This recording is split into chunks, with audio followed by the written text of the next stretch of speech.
100 years, Children's Hospital Oakland has been a lifeline for East Bay families. But after becoming affiliated with UCSF, the hospital is facing growing criticism. Some providers and patients claim there's a lack of care for those who are mostly from disadvantaged and communities of color.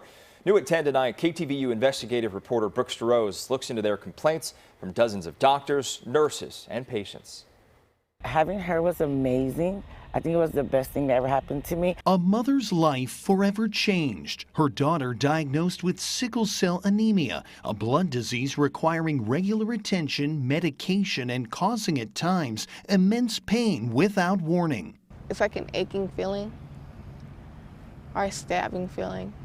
Mywena Stamps has visited Children's Hospital Oakland her entire life, nationally recognized as one of the best for sickle cell patients. But in recent years, Mother Lawana noticed changes in care. I have the saying that it's going to hell in a hell basket.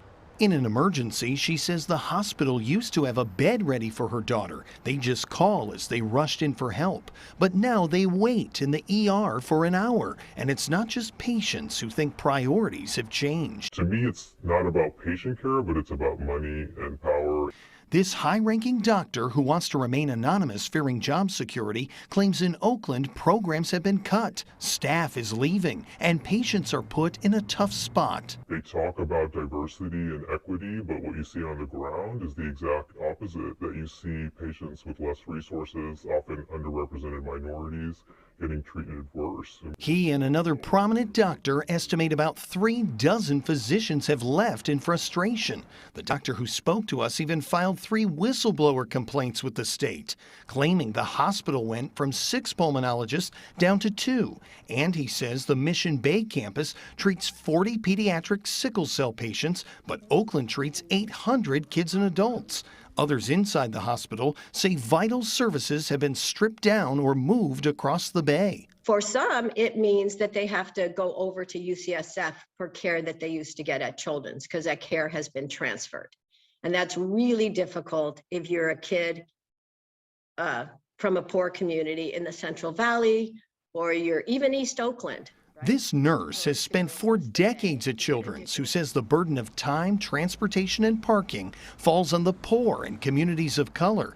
Despite the high need in Oakland, records compiled by healthcare workers show treatments moving to San Francisco. For instance, surgeries in Oakland dropped by 24% since the affiliation, while San Francisco's increased by 5%. They deny it, but it looks like systemic racism to us because the differences between the 2 hospitals is huge. UCSF did not grant us an interview, but says it has saved the Oakland hospital from financial collapse, is modernizing what are outdated facilities and rebuilding care programs. Now, that's not to say there are not speed bumps that have occurred. President Matthew Cook defended the affiliation at an Oakland virtual town hall last year, along with the CEO. We've made significant progress in bringing fiscal stability to the hospital. We're strengthening the programs. UCSF says it has contributed $181 million for underinsured pediatric patients, added a new intensive care unit in September, was awarded a $17 million grant to study sickle cell disease, and wants to invest $1 billion over the next 10 years to expand the Oakland campus. We are committed to this community and to make sure that the patients, the families, get what they need regardless of their ability to pay.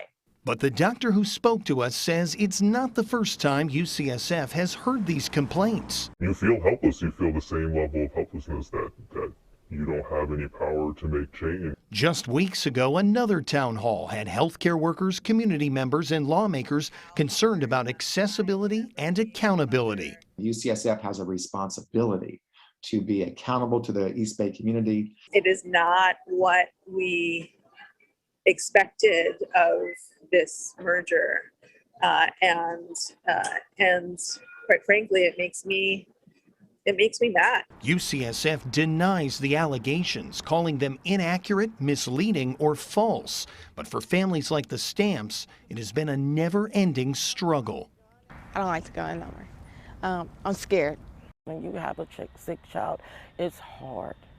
it's hard. It's very hard. And the comfort in knowing that you have these doctors or nurses that's along beside you, regardless of what's going on, it matters a lot. And when you don't have that type of support, it's difficult. It's very, very difficult. And I just want them to be back to how they was. Brooks Jerose, KTVU, Fox 2 News. UCSF says its role in Oakland was to stabilize the hospital's finances. It started a website called Setting the Record Straight. UCSF also says it hopes to start construction in 2023 for that $1 billion Oakland expansion. But first, it needs approval of the City Council. The jury will